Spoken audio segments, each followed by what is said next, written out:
just kicking, talking business about that chicken. Nothing's given, it's just hitting, now it's living. About to roll me up some more. I'm a smoker, I'm a stoner, lucky as a four-leaf clover. Done some things that no one know of. Now I'm ranging with my rovers. I think I'm a motherfucker, cause I fuck a lot of moms on the scene. What you mean? Magic beans, ta-da-da. I'm gonna fuck your bitch. After I'm done with this blunt, I'm gonna have me some fun. Yeah, having your bitch tap around. I'm gonna have her do some things to think that I'm the one. While I'm sucking on that 90, popping in my thumb. Let me smoke my weed, let me blow these trees. Let me feel the breeze, let me get so high that I might as well freeze. But I'm smoking on this fire, so I'm melting constantly. Changing shapes, different moves, something no one else can see. Who you be? Who am I? I'm that motherfucking guy who love to fucking just get high. Smoking and kissing from thigh to thigh. I'm just trying to touch the sky, but these niggas trying to fold. And these bitches say I'm cold, cause I left these fuckers stoned. When the bitches at the house, please roll some weed up. What you mean? We the stoners, please burn them trees up. After that they start the stripping, then I'm tickling with my licking, then I'm hitting, yes I'm mixing, now they tripping for some more. When my niggas at the house, please roll some weed up. What you mean? We the stoners, please burn them trees up. We just kicking, talking business about that chicken. Nothing's given, it's just hitting, now it's living. About to roll me up some more. I got the will of the fire, the soul of a stoner. You fuse them together, you know that it's over. They talking about me, but that's not important. The bombs be planting, put dirt on my shoulder. Magician with the chronic like I'm Harry Potter. Game like I'm playing, get me got of. Cause at my job, all I do is smoke this dope. Careful with the shit, yeah, it ain't no joke. I'm puffing some Zod, this shit got me charged. I'm seeing the stars, I'm hanging the heart, I'm bending the elements. All logic irrelevant, cause I'm just the elephant, and I'm feeling prevalent. How can a nigga get? Cause I know respect the man. Syrian brain to drive you insane. Concocting the potion and slowing my motion, cause I've been moving silent like I'm Bob. Bro told me pull up, so I had to go hard. Hey, don't get mistook for a motherfucking target. Nah. Nigga like me, pull up, then I go shop. Need another drink, then I gotta smoke something.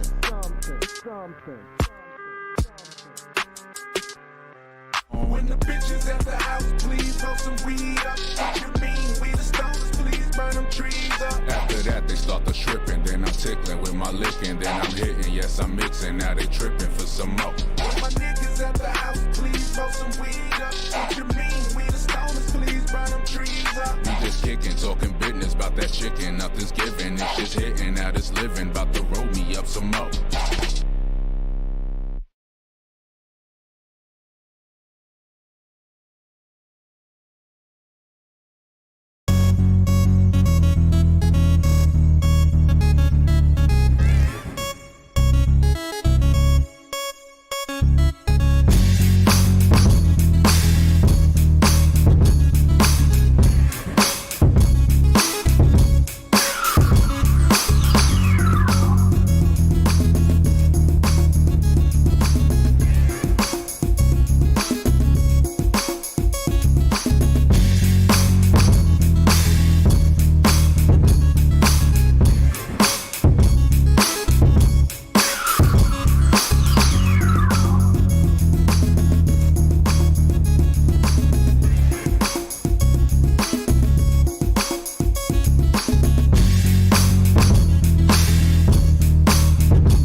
Hey, yeah, we in the studio. We here. We got a lot to talk about today.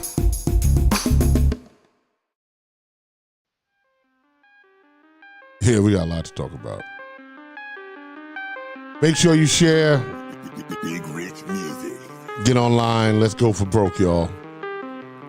When the bitches at the house, please roll some weed up. What you mean? We the stoners, please burn them trees up. After that they start the stripping, then I'm tickling with my licking, then I'm hitting, yes I'm mixing, now they tripping for some more. When my niggas at the house, please roll some weed up. What you mean? We the stoners, please burn. Big shout out to Zeus Razor in the building. Talking business about that chicken, nothing's given, it's just hitting, now it's living. About to roll me up some more. I'm a smoker, I'm a stoner, lucky as a four-leaf clover. Done some things that no one know of. Now I'm ranging with my rovers. I think I'm a motherfucker, cause I fuck a lot of moms on the scene. What you mean? Magic beans. Ta-da-da. I'm gonna fuck your bitch. After I'm done with this blunt, I'm gonna have me some fun. Yeah, having your bitch tap around. I'm gonna have her do some think that I'm the one. While I'm sucking on that 90, popping in my thumb. Let me smoke my weed, let me blow these trees, let me feel the breeze, let me get so high that I might as well. Yeah. What's up, Tosh? Tosh in the building. Constantly changing shapes, different moves. Yep, we loading up right now. We got a lot to talk about. I'm that motherfucking guy. It was a crazy day for me. Yeah, we starting in 6 minutes, y'all. Don't worry about that clock. When the bitches at the house, please smoke some weed up. What you mean? We the stoners, please burn them trees up. After that, they start the stripping. Then I'm tickling with my licking. Then I'm hitting. Word up. Mixing, now they tripping for some more. When my niggas at the house, please. Once again, the real discussion. We on and popping. And I got about 5 minutes before we go in. Now I'ma go and tell you this up off the rip. I be in my zone like I gotta make it flip. This ain't gonna be an easy one. You could say your vibe is off, but it's okay cause I'm lit, I'm hot, I'm putting on. Now I'ma go and tell you this up off the rip. I be in my zone like I gotta make it flip. I'm feeling the energy, could say your vibe is off, but it's okay cause I'm lit, I'm hot, I'm putting on. Now The real discussion with Rock Logic. Every time that we alone, you just want me to hit. All that in a bag of chips, you be my honey dip. Everything I have, we gon' split. Hey. But you changing up like the weather. It's never for the better. Even when you cold, baby, I'ma be your sweater. Yeah, we got that Chinks joint playing right now. I'm just trying to featuring Shawnee Whitington. Together. Stuck on you like leather, soul ties like we tethered. Ask me what I want you for, I'ma tell you forever. We gon' do it or we not, it's now or never. I ain't gonna chase you, I'm too busy chasing cheddar. Now I'ma go and tell you this up off the rip. I be in my zone like I gotta make it flip. I'm feeling the energy, could tell your vibe is off, but it's okay cause I'm lit, I'm hot, I'm putting on. Now I'ma go and tell you this up off the rip. I be in my zone like I gotta make it flip. I'm feeling the energy, could tell your vibe is off, but it's okay cause I'm lit, I'm hot, I'm putting on. You got me keeping my distance. You say quiet and resistant. Whenever I speak, You don't listen, you don't pique your interest. When you come home, you act different. This is what it is, just keeping it real. I'm playing the field, cause we don't have time. Baby, just don't lie. I'm out here on my grind, money on my mind. Yeah. Now I'ma go and tell you this up off the rip. I be in my zone like I gotta make a flip. I'm feeling the energy, can tell your vibe is off, but it's okay cause I'm lit, I'm hot, I'm putting on. Now I'ma go and tell you this up off the rip. I be in my zone like I gotta make it flip. I'm feeling the energy, can tell your vibe is off, but it's okay cause I'm lit, I'm hot, I'm putting on.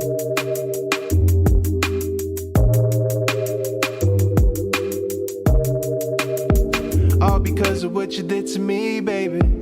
All because of what you did to me, baby. All because of what you did to me, baby. Left me heartbroken and dropped me to my knees, baby. All because of what you did to me, baby. All because of what you did to me, baby. All because of what you did to me, baby. Left me heartbroken and dropped me to my knees, baby. It's my birthday week, baby. Why you acting weird to me? I'm your #1 fan. Thought I was your man. Now you acting weird. You want a relationship, then you don't want one. Then you play hard to get when I really want you. What are you saying? Either you is or you ain't my baby. I don't have time to be playing when I'm not around. Can you hold it down? Seems like I'm your man, only in the town. Never be a us. If I can't trust, nothing to discuss. All because of what you did to me, baby. All because of what you did to me, baby. All because of what you did to me, baby. Left me heartbroken and dropped me to my knees, baby. All because of what you did to me, baby. All because of what you did to me, baby. All because of what you did to me, baby. Left me heartbroken and dropped me to my knees, baby. It's me, baby. How could you leave, baby? After all you done to me, I can't believe. All along you had something up your sleeve. Guess it's best that I stick to the cheese. I was keeping it real, you was playing pretend. Should've known it'd never work out in the end. You see, the thing about it is you brought up getting married and having kids, but your words never match your actions. It's tragic, cause we made magic. Want you to be my wife a bad bitch. You're not valid, checked your name off my hit list. Then they tell you I'm a savage. All because of what you did to me, baby. All because of what you did to me, baby. All because of what you did to me, baby. Left me heartbroken and dropped me to my knees, baby. All because we got of what you did to me, baby. 60 seconds for the start time. All because of what you did to me, baby. All because of what you did to me, baby. Left me heartbroken and dropped me to my knees, baby. Baby, baby, baby, baby, baby.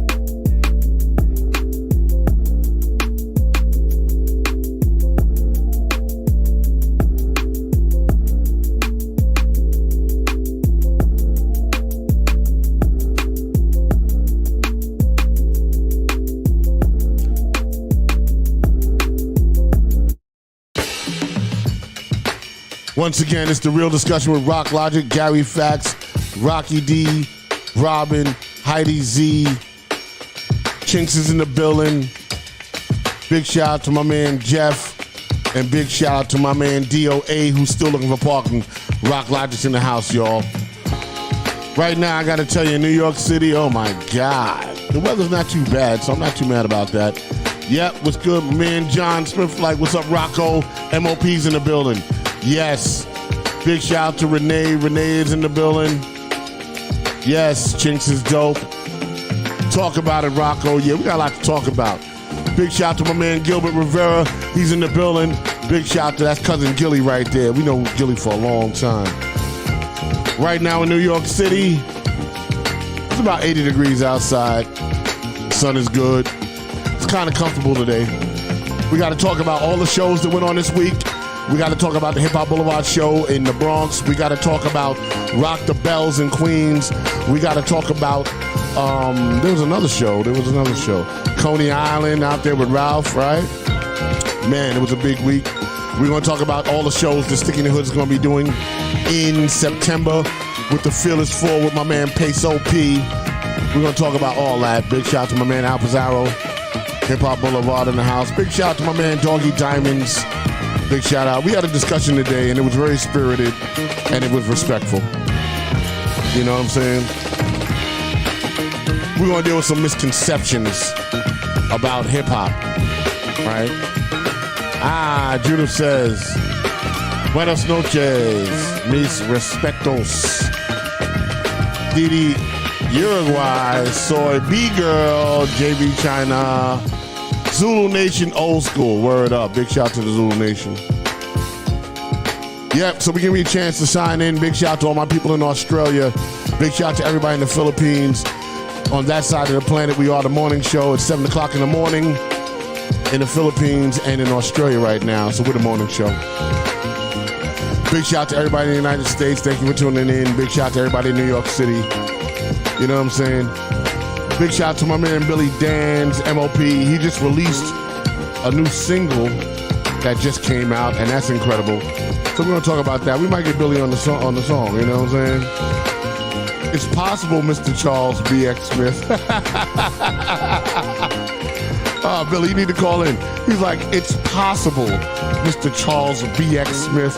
My man Bill Dans, it's not possible. That's all I'm saying. Big shout out to my man Billy Danzini from MOP.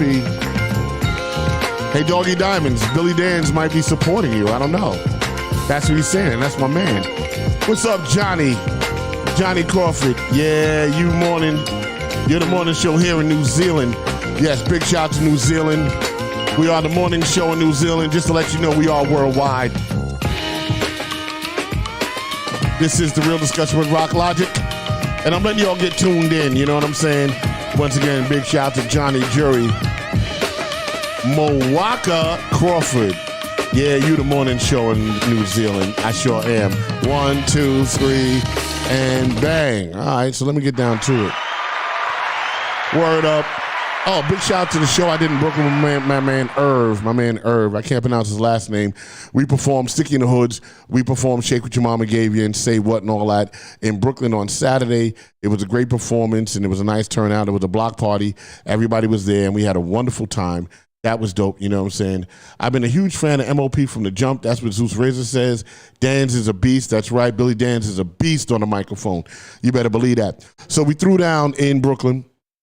And that was dope.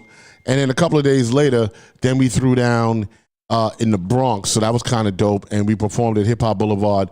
Big shout out to all the performers that was on that. My man, OG 1523, he rocked the house. Coca-Cola rocked the first MC. The first MC from the Bronx, he rocked the house.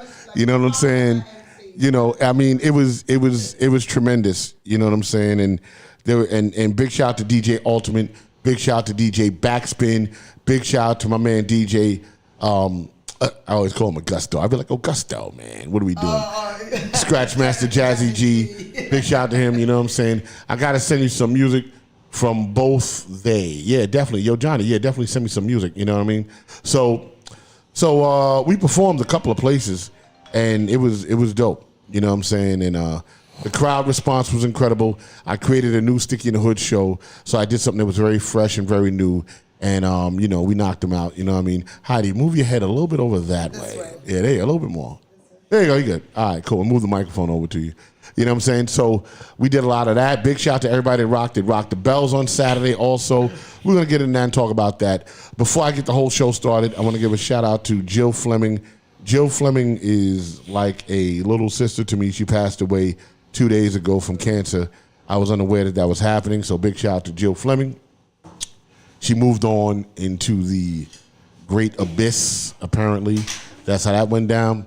You know what I'm saying? So I was a little sad about that a few days ago. Big shout out to the OSG family. Big shout out to my man Lazy Lays, Dennis McKeezy, and all the principals, my man Travis and Allison and all them. You know what I mean? As we do this off-school grounds thing, which is so important, you know what I'm saying, that we do this thing for the kids. So with that being said, a little bit about the title, because I know the title says a lot, and I spoke to on text over Messenger with Doggie Diamons, because he posted something that I didn't agree with, you know what I'm saying? And the initial post was something I don't really want to talk about, but then within the context of that, everybody started saying that hip-hop was started in Brooklyn. You know what I'm saying? And they were like, "You're not ready for the conversation," and all that shit. You know that's what they were saying. Wait, that person didn't do their research apparently in hip hop history. For you to be saying that. Well, as we did it, which was really funny, right? I said, "Listen, man, you know, maybe I can give you a little history lesson or whatever, you know." And he's like, "Nah, man, you can't school me. You need to do your research." You know what I'm saying? So, hold on, wait. He says you got to do your research, right? And I said, only people that weren't there have to do research. You know what I'm saying? Like, I was there, so I would have been part of your research. You know what I'm saying? Yeah. I don't got to research anything because I was actually there when hip-hop started. You can tell I've been there since the beginning, you know. So, and he mentioned some things in the text, and then I said, okay, you know what? I don't really think he knows, you know, who I actually am. You know what I'm saying? He might think I'm a fan. He might think that, you know, that I'm a novice. I don't know. So I just ran down my resume. I'm like, listen, I got 11 platinum records, 5 gold records. You know what I'm saying? I made Shake What Your Mama Gave You. You know, DJ Premier is my friend. This one's my friend. I'm like, I can go on and on and on. I'm part of MOP. You know what I'm saying? Lazy Lays is my man. I talk to Lazy Lays every day. You know what I'm saying? So, you know, I was just like, all right, I just wanted him to know that I wasn't approaching him from the standpoint of a fan that wasn't there. And then his name is Choice. His name is Choice. I know you're talking about. Mad cool dude, you know what I'm saying? And he was just putting up these references. He was like, Blondie said. I'm like, okay, the fact that you're quoting Blondie for your hip hop history is a problem to me. You know what I'm saying? But the thing he said, he was like, Blondie said that they were on tour with rappers from Brooklyn 5 years before Rappers Delight came out. So I said, let me do the math here, because I don't think he knows the math. I'm like, okay, Rappers Delight came out in 1979. You know how I know that? Because I saw it and I was there when it came out. So let's go back 5 years. 79, 78, 77, 76, 75, 74. Blondie didn't even exist in 74. I'm like, what are you talking about? I'm like, Chic didn't exist in 74. He was like, they were on tour with Chic. I'm like, that's not possible because the groups themselves didn't exist. Blondie was formed in 74 and they were underground until 78. So I don't understand what you're talking about, right? And then he goes, well, Blondie mentioned Fab Five Freddy in her record and didn't mention Coke La Rock, right? Because Coke La Rock is the first MC ever, right? And I'm going, what is this dude talking about? I'm like, Blondie, first of all, Rapture came out in 82. You know how I know? Because I was there. Go ahead, do your research and look it up on Wikipedia. We were roller skating at that shit in the Bronx, right? And so I'm like, the reason why she mentioned Fab Five Freddy is because Fab Five Freddy brought Blondie to the Bronx. Exactly. To see hip hop. That's right. So, and she met Grandmaster Flash at a jam. So that's why she says Fab Five Freddy said everybody's fly, DJ's spinning and something, Yeah. Flash is fast, Flash is cool. And then she says some French shit, right? Yeah. She says that because she meant Flash. Blondie had nothing to do with hip hop before 1982. I'm just saying that. You know what I mean? So I wasn't really sure what he was saying. What's up? Tony Woods in the house. Tony Woods is tuned in right now. You know what I mean? So I took offense to this Brooklyn starting hip hop thing. You know what I'm saying? I think anyone would. I think anyone would if you come on. Everybody knows the Bronx. That's where it started. Like, come on. Right. So now I got to give you his point of reference, right? So his point of reference, which was also jacked up, right? His point of reference was brain jacked up. How about that? His point of reference was that Herc and Flash came to parties in Brooklyn. That's no brainer. Yeah, they did that. You know, everyone came to parties in Brooklyn. Who did right? Who cares, right? Everybody knows that we went to parties in Brooklyn. You know what I'm saying? What's up, Tony Courtney in the house? What's happening? You know what I'm saying? So I thought that unto itself was actually very funny. So because they went to a party in Brooklyn, and maybe they were inspired by Grandmaster Flowers. Maybe they were inspired by Pete DJ Jones. Maybe they were inspired by other DJs that I don't know, but I totally respect because of what they were doing. They were inspired by those people. And I get that part. There's no doubt about it. But let's hold on. Pump your brakes, son. Pump your brakes, son. They wasn't playing no hip-hop records. And if I want to be clear about the term, let's be really clear, because before we called it hip-hop, we called it b-boy music. So they wasn't playing no b-boy music. They was playing funk. They was playing R&B. You know what I'm saying? He was like, well, because I kept saying they were playing disco, right? And I think he got a little frustrated. He's like, they weren't playing disco. They were playing R&B and funk. I'm like, all right, no matter what they was playing, they wasn't playing no b-boy shit. You understand what I'm saying? When we went to those parties, they fucking threw us out. They were like, we don't doing no b-boy shit, spin on your head shit here. This is what they said to us, right? So for you to have the gall to say that Brooklyn started hip hop, you got to be out of your rabbit ass mind. It don't make no sense. So then, was he saying Biggie started it? Yeah, I don't know. But and then in the text between me and Doggie Diamonds, and once again, I love the brother. I love what he does. You know what I'm saying? I respect Brooklyn, and I'm sure that it's only 6 degrees of separation between me and him through all the people that we know. You know what I'm saying? So he says to me, well, you know, I said, well, you know, I was there. He was like, I was there too. And now I'm like, okay, now I'm looking at him, right? And I'm going, you know, and this is either a compliment or a diss. I'm not sure where it's at. But I'm like, at best, bro, you're 40 years old. Okay? You're 40 years old. Hip-hop is now, what, 49 years old? Okay. So when I was in hip-hop in 77, I was 10. Damn. Right? I was only 1. That would make Doggie Diamonds 0. Right? He doesn't exist. He's still a sperm cell. I just came out. Right, he's still kind of a thought. And if I go back to when I first saw it in 74, 75, he wasn't even a thought. I don't even think his parents met yet. You know what I'm saying? So, you know what I'm saying? Big shout out to my man OG 1523. He's like, Brooklyn started nothing. And that is correct. That's right. You understand what I'm saying? And OG's from the Bronx. You know what I mean? So when I'm hearing this crazy shit, right? And I'm going, you know, he's like, I was there. I'm like, you couldn't have been there because you're not old enough to have been there, the there I'm talking about. You might be there in your time, right? Which is after Rapper's Delight. You were there. you became conscious of hip hop, but you wasn't there. So then he says something to me, right? And I appreciate. He said, well, you know, they talk about Herc and they talk about Flash, but they never talk about the Brooklyn DJs. They don't talk about Grandmaster Flowers. They don't talk about, he mentioned somebody else. And he said, and they don't talk about Disco King Mario. This nigga said the wrong shit to me. What was your response? I said, brother, let's just get clear. I actually saw Disco King Mario DJ. I was alive. I was in the jam at 123, Junior High School 123 on Bruckner Boulevard when Mario was DJing. I actually saw him DJ. Let's start with that. Number two, it was the Disco King Mario. Mario wasn't a breakbeat DJ. Jazzy J from the Zulu Nation, Bambaataa and Jazzy J, was down with Mario, and Jay used to play the B-boy shit. Yep. You know what I'm saying? That's how that went. So I'm sitting there going, what are you talking about? What's up, my man? My man Chubb's in the house, Kendall Ford in the house. He's like, hey, Rock, what's good? I'm here, man. I'm just rambling about some crazy shit I heard today. Don't get that. Right? Don't get that. You know what I'm saying? So I'm sitting there going, you mentioning Mario like you knew Mario. You didn't know Mario. Let me tell you how well I know Mario. Let me tell you how well I know Mario. Mario wrote my friend's first rhyme. When my friend was 10 years old, everybody thought he was a cute kid, little Puerto Rican kid called Rocky D.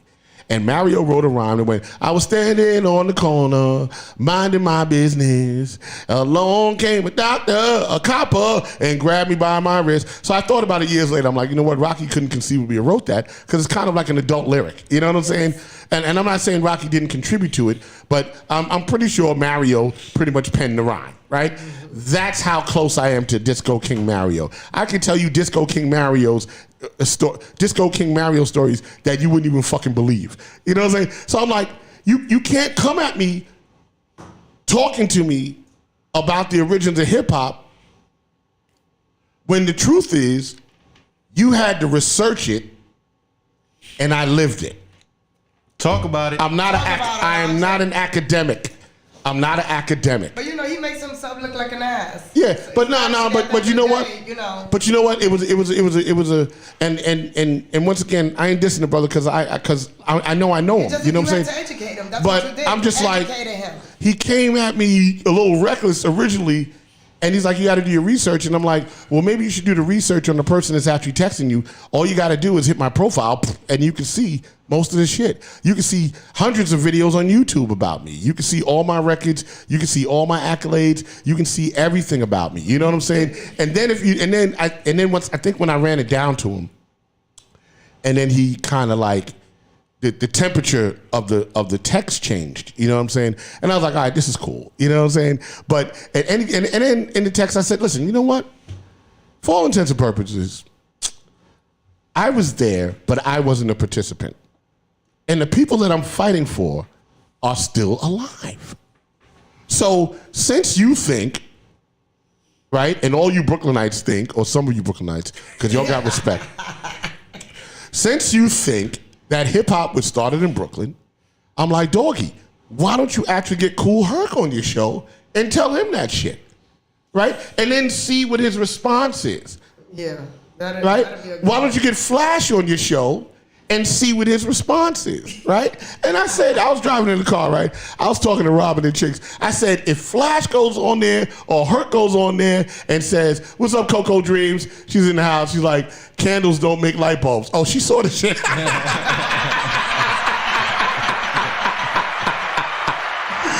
Oh, man. She saw the shit. Because I said in the car, right? I got to deal with that. But where was I at on that? I was saying, what was I saying just now? Where was I at with that? You were talking about Doggie Diamonds and how If Kool Herc came on the show? Right. Let Kool Herc and them come on the show, and why don't you debate them? You know what I'm saying? He's like, prominent people think that. And I was like, what prominent people? I said, let's just stop it. Let's not even talk to the prominent people. And I said, by the way, a lot of your prominent people that you talking about, I probably mixed their records in the studios in the 90s anyway.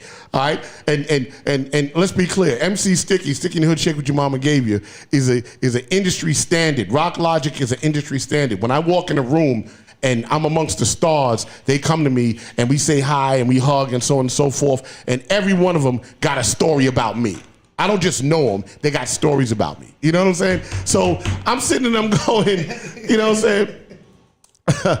So I'm sitting there and I'm just saying, why don't you get Herc and Flash on the show? Right? I was like, let's do that. Right? What was his response? And I didn't get no response yet. So it was like, so I was like, I said, if Herc says that Brooklyn started hip hop, I would drop dead tomorrow and die because that meant my whole life is a lie. I'm like, oh my God, I just got to jump out a window. I didn't know I'm so foolish, right? So, right? So let me just continue on. Right?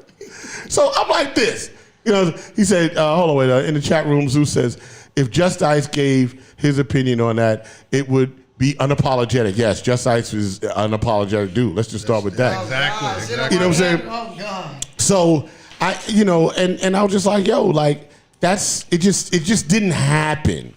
Now, if he had done his research, he could have came back on me on some real shit. Right? He could have said, well, Jamaicans started hip hop. Have mercy. The Caribbean started hip hop. And you know what? I'd have been like, you got me there. There's a lot of Jamaicans in Flatbush. You know what I'm saying? Because the truth of the matter, you know what I'm saying? Coco Dream said, Rock Logic is your favorite rapper's favorite nigga. That's right, for sure. Mm-hmm. I am actually. Like, they love me and I love them. You know what I'm saying? But it was like, I'm like, if you really did your history, you would know that hip hop took the Jamaican format, the sound system, the sound clashes, the guy on the microphone chanting over the beats. We took that, Herc took that, and then converted that into hip hop. So the mother of hip hop is birthed out of Jamaican culture. And that is a fact. Well, I look, just learned something new. both Flash and Herc, both Flash and Herc, their parents come from the West Indies. Right. Right. Yeah. And so there it goes. So I'm just saying, right. You could have threw that shit at me. You understand what I'm saying? And I'd be like, yo, word, that's true. But that doesn't mean that Brooklyn started hip hop. Doggie Diamond said that hip hop started in Brooklyn? Absolutely, 100%. That's what he's Yo, been Chinks, talking about. swap the chair. I need this now. I need DOA in the house. Hold on, we're gonna swap the chair. We're gonna do something real quick. You know what I'm saying? I'm going over to Gary. You know what I'm saying? Gary, how do you feel about this? About hip hop was started in Brooklyn? Come on, talk about it. Well, listen. First of all, I mean, I think that I've seen Doggie Diamond shows, and I think that he's one of those people who, because he's been doing it for a while, he feels like big shout to C Double in the house 24. Yeah, he feels that he's well versed in it. Now, clearly, sometimes he don't know the people that he's talking to, or the person that he may be talking to that has actually experienced it and been in it.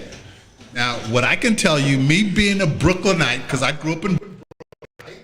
Were you born in Brooklyn? Yes, I was born in So Brooklyn. you're born and raised in Brooklyn.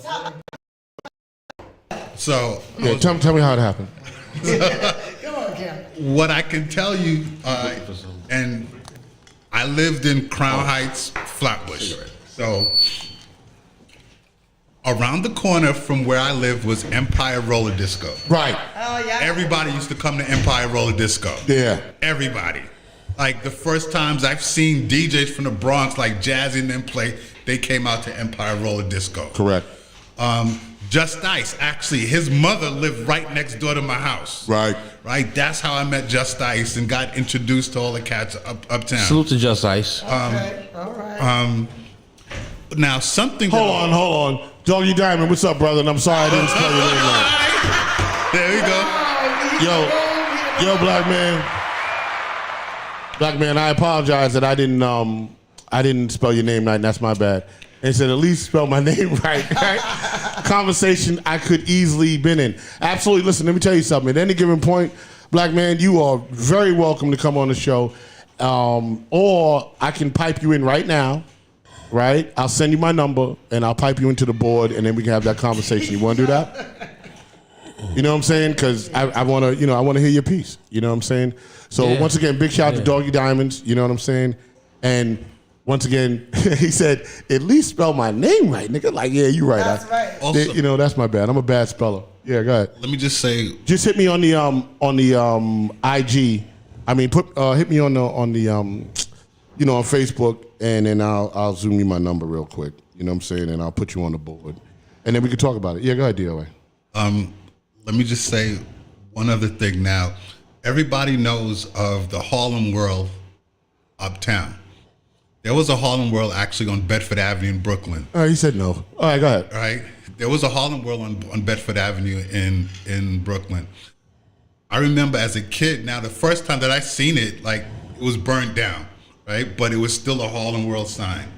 So, and that's the first time that I kind of seen what Harlem World was. And then I found out that the main Harlem World was up, Right, it was up in Harlem. Yeah. uptown, yeah. Right. But as a Brooklyn guy, right? As a Brooklyn guy, you know that hip hop didn't start in Brooklyn. It didn't start in Brooklyn. You know that. You know what I'm saying? I know that. No, we all know that. I mean, the world knows that. But what happened was, and it wasn't even him that was really crazy, right? It was the people in the chat really started bugging. They were like, yo, they're not ready for that conversation. And I'm like, what are they talking about? You know what I'm saying? Where y'all coming from with this thing? Here's the deal. Let's think about it right in the beginning of hip hop, right? Let's talk about LL. Let's talk about Run DMC, right? Let's talk about all them dudes that came from Queens. Let's talk about Mikey D. Right? Let's talk about all the MCs that came from Brooklyn. They shouted out the Cold Crush.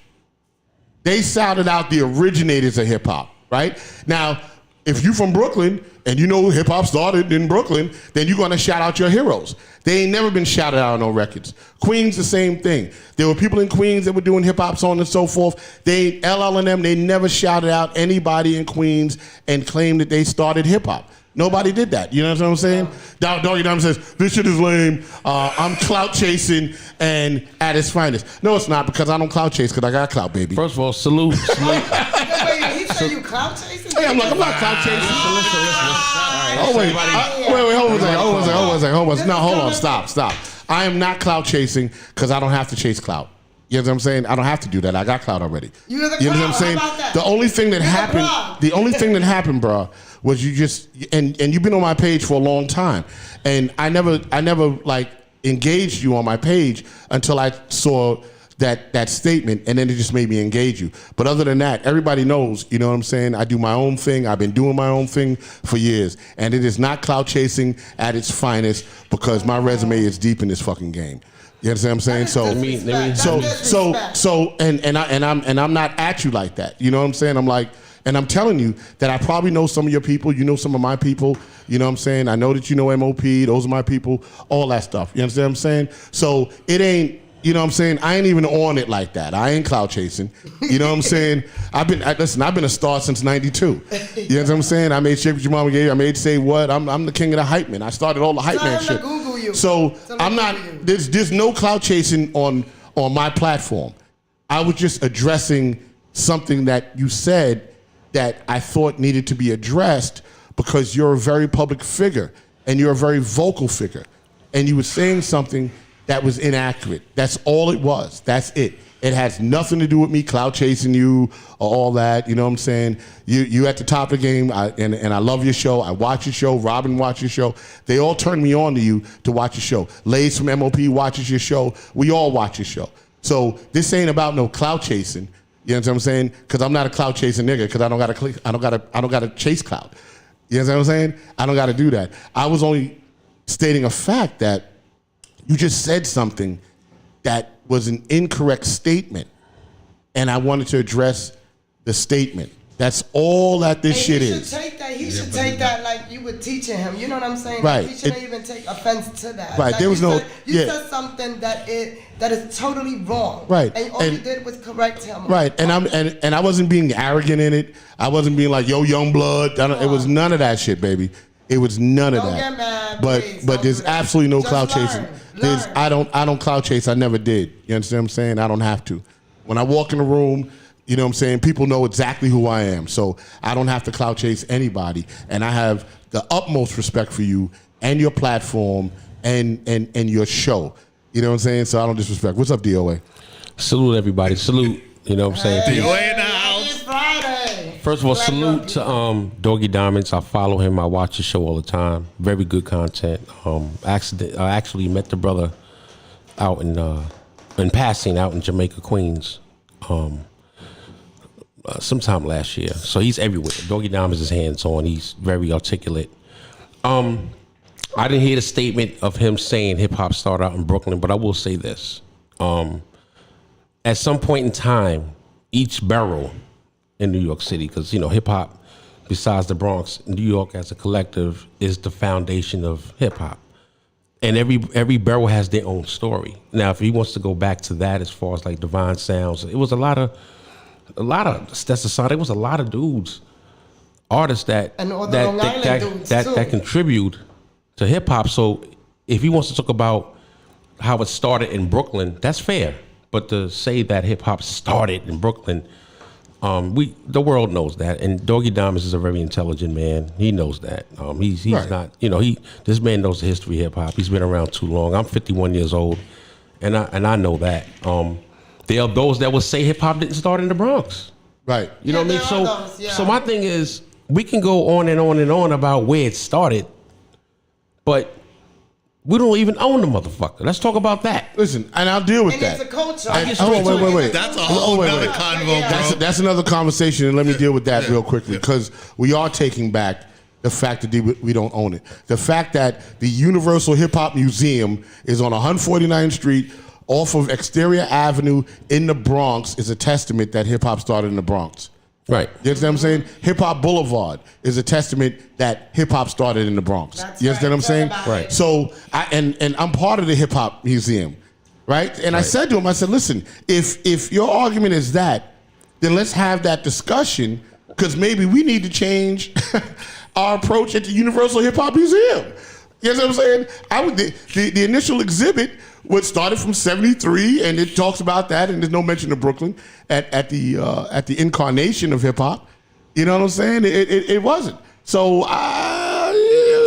what are we talking about? See, this is my thing, right? It was in the New York Times. I don't know. Let me just make it really clear, because this shit is getting tiring, right? All this, we started this and all that. Who gives a fuck at this point, right? First of all, salute to hip hop. Happy anniversary. What is it, 49 years now? 49 years. Right. Yep. And we're having the same motherfucking argument. Yep. And my thing is, niggas is too grown and there's too much knowledge and information to keep talking about the same motherfucking subject. That is correct. All right. Who did it first? And I'm just saying, at the end of the day, we arguing about shit that we need to own. That is Let's talk correct. about how we can make more money. Right now, we are at a podcast that you created. Right. Right? You created this, Absolutely. right? I own it, all 100%. Right? Now, I'm trying to make now my point is this. You made it happen. Why? Because hip hop at one point, it got to one point where we couldn't do anything. Now we at a point in 22 where you can still create your own content. People are having TV shows.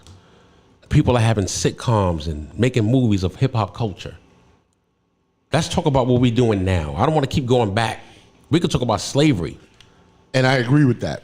Now, right? I'm not taking away from you and Doggie Diamonds. I'm saying, no. Understand something. I am totally aware that it's a very small argument, right? I get that.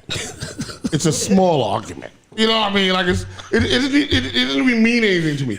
You know what I'm saying? It should have not even been an argument. But you were educating the young man. Right, it was a small conversation. His platform. Right. Honestly, he has a platform. Right. So he needs to know this knowledge. So it was simply hey B, like, what are you talking about? That's all it was.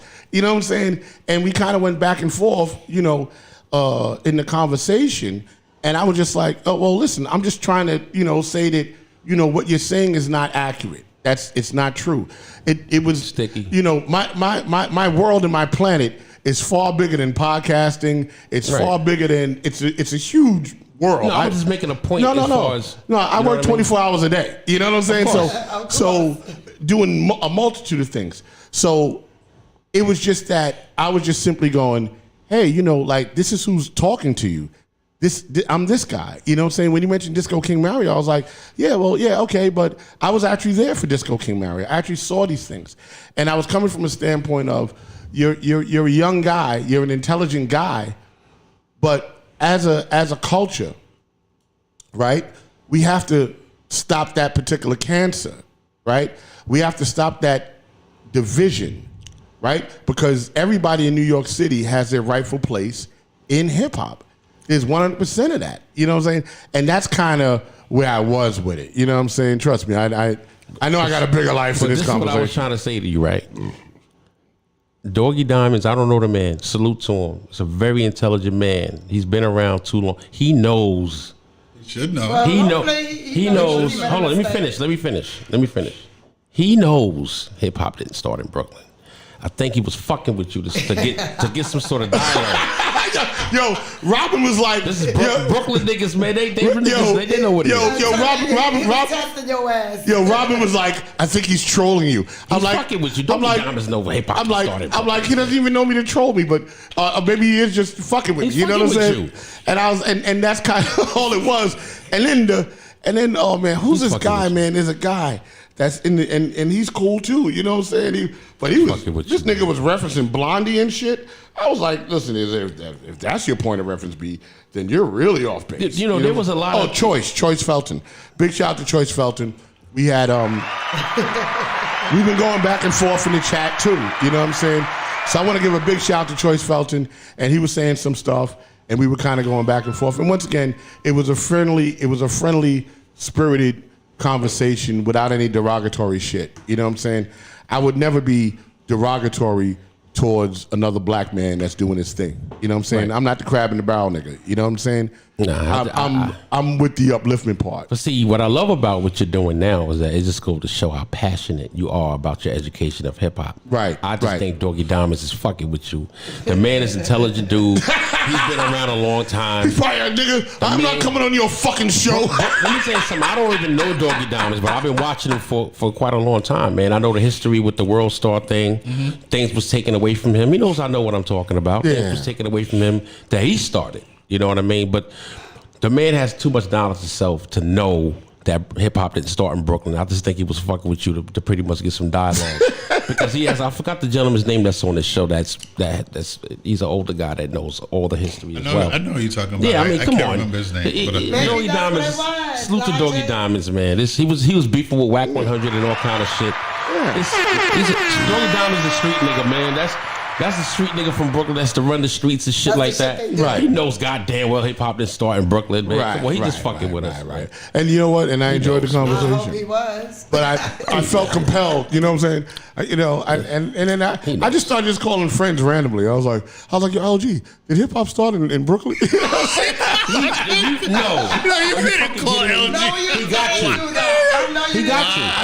I just started calling niggas random, like we were just kind of Doggie Diamonds, man. He got sticky, man. Yeah. Oh, he got me. He got me all worked up about some shit. They said Elvis is the one who. They said Elvis is the one who changed the game. They had listen. Rock and roll. Everybody got this, and it was Little Richard. So he says, right? But it's always gonna be. I mean, it's always gonna be somebody that's always the first. I got people that was born in the mid '80s say they the blueprint and shit. I'm like, blueprint of what? Right. How you gonna discover some shit that was already here? Mm-hmm. It's ridiculous. So you have people that got this thing of wanting to be the first at something. I don't know why that. And you was the first to get it taken away. How about that? Here's the deal. Exactly. So Heidi, what was going on this week? Talk to me about the shows. The first show I want to hear about is Rock the Bells because you was there. How was the show? Who was the best performer? Talk to me about it. Come on, Heidi. Gosh. You know, I was there. Oh my God, it was such a long day. I was there all day. Shout out to Zulu Warriors security. You know, I was in the building with them and my girl Tia, which is Nutty Mel's daughter. Yeah, bring the mic close to your face. And his granddaughter. You know, we were doing interviews for BronxNet, so shout out to BronxNet too. I was helping Nutty Mel's granddaughter to get interviews and stuff like that. So tell me how it went down. So, oh my goodness, I didn't get to see everyone perform. Tell me the first performer you saw. Damn, I don't know. Who was? It was so many people. Hold on. The first one you saw. I don't remember. Remember, I got brain concussion. I know. So I Nigga, even I've been watching it on YouTube.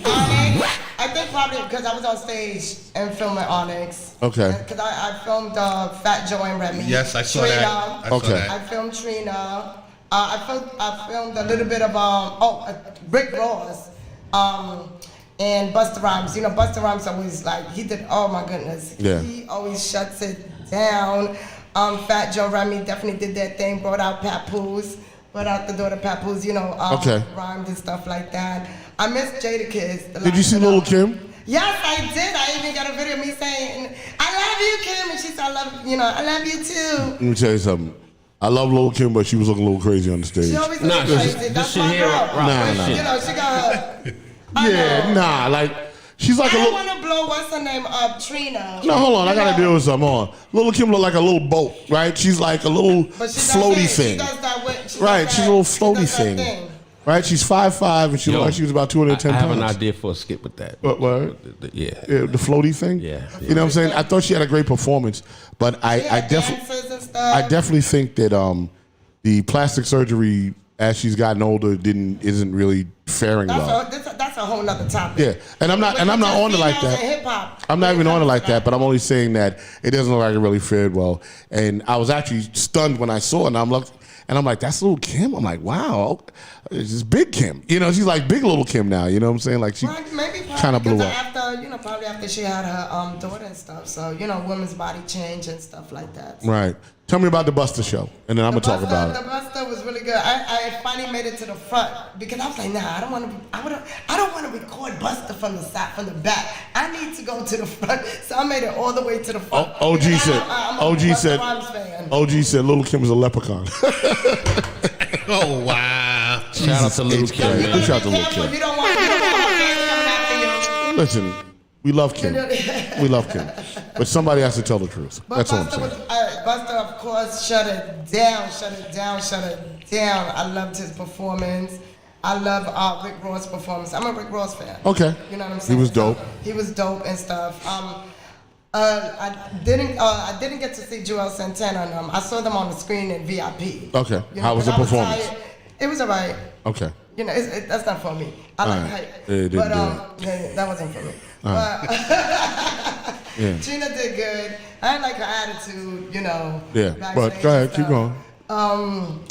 Who else? Fat Joyner, that was good. Okay. Who else? I didn't see the Diplomats. Who was it? Hold on. Yeah. I'm gonna tell you what I appreciated about the show that I saw, right? Because I said, let me just cut through I was like, let me just cut to the fat, right? So on YouTube, they have LL show. They have a bunch of people's shows. Yeah, they had a bunch of shows. However, and I saw LL show first actually, right? And he came out with a band, and he's doing the whole thing. I mean, he's got pyrotechnics. He was out there for a long time. Yeah, he was out for 30 minutes, and he's doing the pyrotechnic shit, and everything is fucking popping off, and he's rocking, but he ain't rocking, right? But I was like, but I hadn't saw Busta's performance yet. But you know that by that time that LL got on the stage, half of the stadium was already. Yeah, people were leaving already. Yeah, I saw that too. I saw like the upper. Everybody was already. Yeah, I was like the upper deck was people were leaving, and people were worn out from everybody else. Hell yeah. And what was interesting was he came out. He had a band playing and everything. I mean, it was a wonderful show. He had a dope fucking outfit on. And yeah, everything, the red outfit. Yeah. But then I clicked Busta's shit. Busta. Now, Busta had no frills. This nigga had 2 turntables and 2 microphones. That was it. That's all you need. And it was him and Spliff, right? And Spliff, yeah. And they did a routine where Spliff was doing the beatbox and he'd go, all right, this is 1982. And he would do this shit, right? And he would scratch the record, and then Busta would do a record, right? The crowd was going crazy. Simple I mean, always works. Yo, that crowd was ridiculous. But what you saw the energy. But right? Busta always has brought that energy anyway. Listen, just like you bring out the energy on that stage. Right. You know what I'm saying? And I'm a kindred spirit, you know what I'm saying? And I saw him, and the audience was it was like 20, 30 minutes of pandemonium. Yo, the chills. I got chills. Yeah. I got chills just watching that. I thought Busta was the best one that night. I thought Busta, rocked that night really hard and rocked the bells. You know what I'm saying? Did you see the show, DOA? Nah, I didn't see the show. You know what see made it? it look Yeah. so good? Because like, Yeah. I was. Like, or the sun I'll get already to that came later. I down. was running around. Okay. the sun Trying already to came get down. It was looking vehicles good on fixed. stage, man. Oh man, that shit was good. Ice Cube did his thing. Oh yeah, now hold on, wait. Yeah, Hold Q on, showed hold good. on. Yeah, I I'm like an Ice Cube fan. Yeah. Tell me about his show. I didn't get to see his show, like I told you, but I seen it was. Everybody was saying he did a really, really good show. Listen, if you was in Rock the Bells and you saw Ice Cube, please let me know how you did, because I'm a big fan. They're Of, gonna tell you. I'm a big fan. Like, you know, Yeah, he did his it. Thing. He did his thing up there. Okay. You know, I didn't know. I also came to find out that down at the bottom, a lot of the black-owned businesses, people that have food trucks, like Rick Ross, Nas, and all that. Oh, all shit. of them, they had food trucks down there. They was giving out free food. Meanwhile, they had drink champs where you had Grandmaster Caz. Right, you Caz had, was there, yeah. Chuck Chill Out. Yeah, Chuck, over I know there Chuck doing was there, that. yeah. So that was super cute over there that they were doing. With MC Sharrock was over there. Oh, nice. And Roxanne Shante, of course, was hosting Rock the Bells. Oh, dope. Okay. So interesting enough, Coco Dream says, "Kiss and Tell." Talk about Ashanti and Lorenzo. Oh, and Norman. Talk about it. They still arguing, I mean, I did a blog on it, so. All right, DOA, you lead this one, D. But Nori took Norman Capone. Hold on, D. Deal it. Go ahead. So you Let's wanna- talk about so you wanna Ashanti. talk about Ashanti I and, do. and I do. Gotti? Yes. She said she All would right. never fuck with Murder Inc. Hold on, hold That's on. what she said. Hold on, wait. Let's hear the story. Well, Go ahead. this is just my perspective. And I'm gonna say what I saw. He's at drink champs. You get a little tipsy. Drunk man gonna speak his mind, right? I saw that. From my perspective, first of all, niggas need to stop running their mouth. Period, about what goes on in the bedroom. Period, to other people, right? I'm just saying, niggas is chatty patties. But what I saw was a man that's in his feelings. He's still in love. He was hurt. But he got And, that more. but he like, was married. As he kept drinking, that's when those emotions really came out. Because you remember. No, I'm when just he started saying, getting like, that's fucked what up, I- 'cause in the beginning, he talking whatever he was, all that stuff that he was saying. As he got drunk, he got more loose. That's what I He said got at the more beginning. loose. I said that he was Super He was drinking. But not in the beginning of the interview. He wasn't like that. Because he started drinking. Right. So what did he say, DOA? What did he say? Come on. He said the energy That from the shit would song. never get Hold on, wait. No, hold on. Go ahead, DOA. He said he was the energy from the song "Happy" was created by them having sex. What are you talking about? The what do you call it? I am happy. No. What happened? What happened? The We talking song. about? Dun, dun, dun, dun, dun, dun, from Ashanti. Oh yeah. Okay. Yeah. That song was created because they made love and all this stuff, right? Ew. And Okay. now, A mind lot of you, her songs. during this time he's married, right? Right. And then he had said, "Well, I'm a dog, and I messed up, and this and that and the third." And then he was talking about the story about how she walked in a stadium somewhere with Nelly, and that's how he And found that's out. how you found out, yeah. But Irv, you're in your 50s, Right. and you're bringing up something that happened 20 years ago. She can easily say she didn't do it, right? And you got to tell him. Now, I don't know if he did it because he got the TV show popping right now. Right. You know what I mean? But I know that he's in his feelings, and it's okay if he would have just said, "You know what? Look, I miss her. I messed up. I made a mistake." Right. But he Nobody- said he good though. He's full of shit. But listen, man, stop. See, I gotta say, But wait, hold on, when he was messing with his shots, hold for right? 1 second. There's no way that you're good No way. if you're mentioning a relationship from 20 years ago. Right, he's still hurt. You're not good, and it's cool to be hurt about it. My you know thing what I'm saying? is, she's the one that got away. Right. no, here's the thing. Here's the Go thing. ahead, Here's go the ahead, Gary. here's the Let me thing. hear Gary. Hold on, Heidi. And then we're going to you, Heidi. I think what it was. Oh shit. Okay. What happened? Coco Dream says she must have licked his ass like a lollipop. Oh, we alluding the room tonight. So- Go ahead. I think what it is with Irv, him being the president of Murder Inc. and this is his female singer, and I think that Ego. it's ego, right? Ego. It's ego because some of these dudes. Let's keep it one on there. Some of these guys that have their labels or what have you, they got a female singer, a hot female singer. They want to get they want to hit gonna that, smash. right? They're gonna smash. They're gonna smash. Like, let's keep it real. Let's Let's keep keep it it real. right. They're gonna Let's keep smash. so Irv, right? He happened to get this going with Ashanti. Ashanti wound up blowing up, right? So now she wound up going to mess with Nelly, which she has every right to go do. So he feel like, yo, I'm your label owner. I think I'm the man. I'm that guy. I'm the label owner. I put you on, and now you. Yeah, but he doesn't own her. No, but I'm saying the ego. So that's the ego. He kept saying, I made her. The ego. And listen, here is the thing. He just signed a $300 million deal. So why you even got to bring this up now? Yeah. Because he's still in his feelings. Did you not realize in the beginning, what did he do? He pulled out the watch that Ashanti gave him engraved. Right. You know? He is in love with the woman.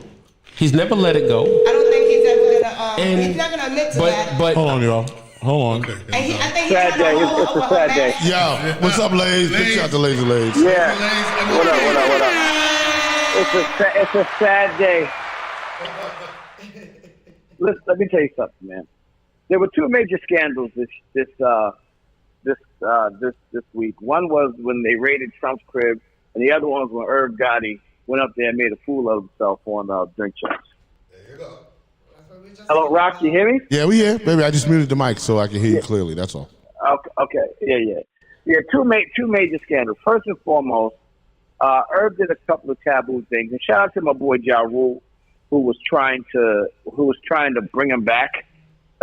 Ja Rule was trying to pull him back a little bit, and everybody that was trying to say Ja Rule wasn't standing up. Ja Rule was. I listened to the whole interview.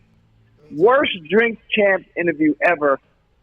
If you or anybody in the music business, see, Irv is an institutionalist when it comes to the music business. Like, he bought all the way into the entertainment business. You know, everything about Irv Gotti. Like, he made friends with all the right people. He was able to work hard. Like, he rocked with Leo, he rocked with everybody, you know? And the thing is, I think that you should never, if you're a guy of his stature, Irv is an amazing producer, right? Amazing dude. If you're a guy of his stature, you should never speak. He was too big to speak. I think he's lowering himself by speaking at all. He should have never went on Drink Champs. Irv Gotti should have never did any of those things. He's such a. It's almost like, you know, like in other words, Irv isn't a guy like Puff who has the ability to edit himself. You know what I'm saying? Irv is on another level. Right. Irv doesn't know how to edit himself. And, you know, if you're a guy who runs a company and you're dealing with artists, especially female artists, young female artists, it's natural that sometimes those things can get a little personal. But the problem here with Irv Gotti, and I got to tell you something, I think he hurt his brand, hurt himself. Right. And okay, you can say, yeah, I was hearing Gary. What's up, Gary? I was hearing him talking about $300 million deal. Yeah, but we understand what those deals are. Those deals, nobody just hands you a $3 million check. There's a lot of triggers and latches to those deals, and a lot of those are contingent upon you maintaining your brand space. So I'm not saying that the $300 million deal or all the deals he's got is going to hurt his brand space to the point where he loses a deal or the deal becomes hurt. But I think that he served himself better by being quiet.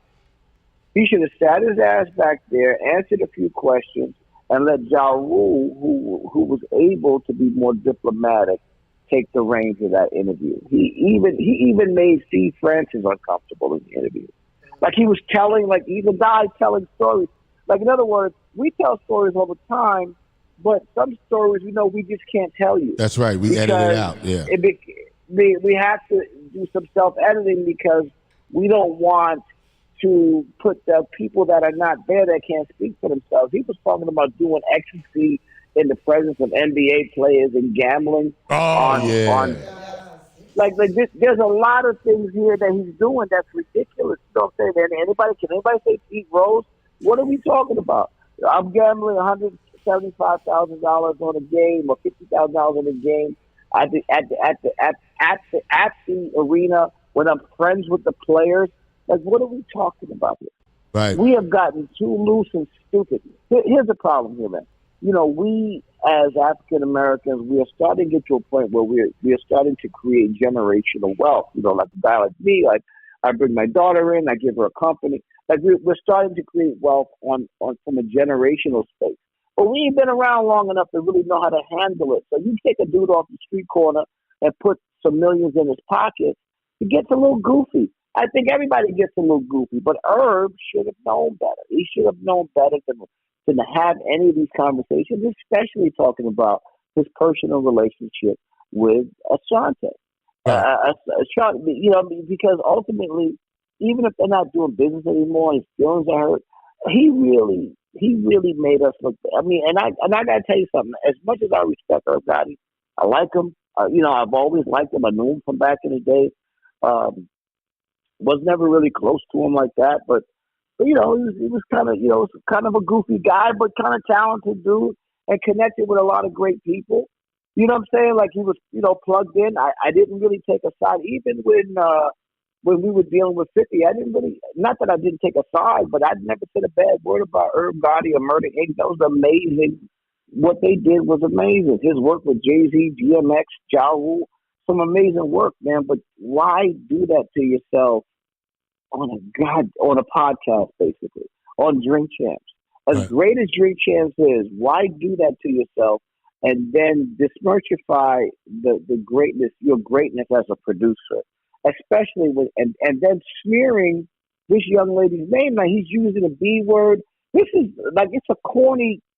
It's almost, you know, and I don't know what was on his mind, but it's even corny because ultimately a lot of young producers and entertainers, and I hate to bring it down, but I got to be serious for a second. A lot of young people look up to people like Herb Gotti, Puff, Jay, everybody, because on how to handle themselves in interviews and handle themselves in the music business.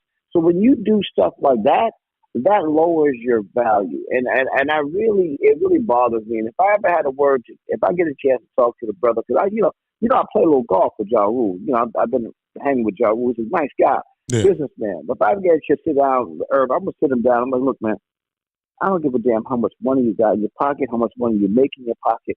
Your legacy is way more important than the cash because the most valuable legacy, the most valuable asset you have at this point in your career is time, and it's really how you spend it. And that really hurt me to see him. I watched the whole interview, and I was really disturbed by his behavior in that interview. Ladies, I got a question. Someone, Coco Dreams, put up in the chat room. She said, "Was Fat Joe right about him? Was he right about her? Was Fat Joe? Fat Joe was very right. First of all, I saw Fat Joe's interview. Let me just tell you something. Fat Joe, and I got to tell you something. Fat Joe was not always the person that I was like. I was never close to Fat Joe back in the day, so I knew him well. Over the last few years, I have really grown to respect and really admire Fat Joe's growth. I was at we did Summer Jam one year. I think it was last year's Summer Jam. And Fat Joe came over here and gave me the biggest hug in the world. So, yo, I love you, man. And let me tell you something. I said to him, man, I was like, look, bro, your moral base, who you are as a person, and everything that you stand for, Fat Joe, I really have learned to grow and really love and respect Fat Joe. So, yes, Fat Joe was 100% right. And I think that, and I think, and let me just say this to you. I think that not only should Fat Joe take him to task, but I think all of these artists and all of the people of our ilk, people that have been around long as we have, they all should take Herb to task. Not to shun him, not to push him away, but to sit him down and say, hey, man, that ain't cool. Right. Let's not do that again. And you know what? Don't do a Will Smith, apologize 1,000 times, stupid shit. No, you just got to move on. You got to move on because nobody said be perfect. But I'm just saying to you, that shit was whack, and Herb knows it, and he knows it's whack because he had to look back at that shit. I can tell you right now that he's looking back at that shit going, what the hell did I do? Yeah, it's fucked up when it's on tape. It's on tape, and now you got to remember that everything. So like even now when I'm speaking to this point, I would use stronger language, right? But I know that this is something that's going to be recorded. So it's important that I measure my words and say to him, yo, man, I respect and love everything that you've been doing in the entertainment business all these years, bro. But that shit right there, you're going to have to really check yourself about that. And if anybody he owes an apology to, I don't care what their business is, he really needs to go to Shanti and really, really sit at her feet and apologize to her for his behavior. I don't care what she want to do, whatever their business is. There's no way he should be putting her business out there from a sexual, explicit nature, as well as their personal, financial, entertainment business information out there publicly out there like that. I think that was crap, and I think that was terrible. You know, and that's all I have to say about it, man. I mean, you guys are doing a great job today. Thank you, ladies. It really bothered me. Yeah, no doubt. And you know what? And that's kind of what today's show is about, right? It's about us kind of speaking our mind about something that we ain't comfortable with that people are saying. You know what I'm saying? And that's it. We ain't dissing nobody. We not bugging. I just want to go into the chat room because as you spoke, the chat room lit up. Now, I'm going to ask this question because it's, once again, it's in the chat room, which means it's recorded. And Coco Dream says, what did she say? She said, do you remember when Irv spoke at DMX's dying, spoke about DMX dying from a crack overdose at his funeral? Do y'all remember that? Did that happen? I never heard that. I don't even know if that. I never heard that. I never heard that, but I just think sometimes. Let me tell you something. We sometimes have diarrhea of the mouth, and sometimes our skill sets aren't always speaking, and so I just think that we need to. For those that like, you're a great Rocco, you're a great orator. You can speak. Not a lot of people have the ability to speak. So if you don't have the ability to speak, then maybe you should not get in front of a microphone, and you let your talents rock in other ways. He's a talent in business. He's a talent in music. He's a talent in television, movies, marketing, all those great things that he's a talent. He's a leader, which makes it even bother me more so because he's a leader. But if you don't have the ability to really speak, because there's weight to your words, and if he doesn't have the ability to use his words wisely, then maybe he shouldn't be the guy speaking. Give that job to somebody else. You know, that's all I got to say about it, man. You guys are doing a great job. But that bothered me, and I'm gonna be honest with you, that bothered me, and Fat Joe was spot on. Everybody loves Irv's accomplishments. I love his music. I love everything he's been doing. Also, I don't know how to separate the two from the conversation. In other words, I'm not going to say that I'm not a fan or I would be whatever, but I can point that out. That Drink Champs interview, to me, was fucked up. Was the worst. It was the worst of Irv Gotti, and I feel bad that a man of that stature would lower himself in that space. Hold on. Heidi has a question, ladies. Hold on. Yeah, I have a question because also, do you think that the interview of Nori has something also to do with that, with pulling certain things out of Irv while putting the interview? Say that again, Rocco. Say it again. She's in a. I you can't hear really me? hear You her. hear me? I said, what do you think? Okay, so what do you think about Nori? Do you think with him? Do you blame Nori for pulling certain things out of him? You know what I'm saying? Because I feel like Nori pulls certain things. Certain things. Yeah, but not at all. That's because Ja Rule tried to defuse it. Each time. Yeah. Like he really tried right there. He even every time he tried to talk about certain things, Nori would ask a question. Of course, he start rambling, whatever, and then Ja Rule would jump in, and always talk about he was always the mediator in every situation, every argument that this dude was in. All right. So the question is what? So basically, do you think that Nori? Because I believe that Nori. Just no. Ask the question. Do you think that Nori has something to do with it? Asking certain questions and pulling information out of him. Go ahead, ladies. Well, thank you, Queen, for the question. It's a very good question, but let me just say this. Not at all. I think that Nori did his job. Nori's job as a host is to be provocative. He is to ask the question. He is to lead the guest.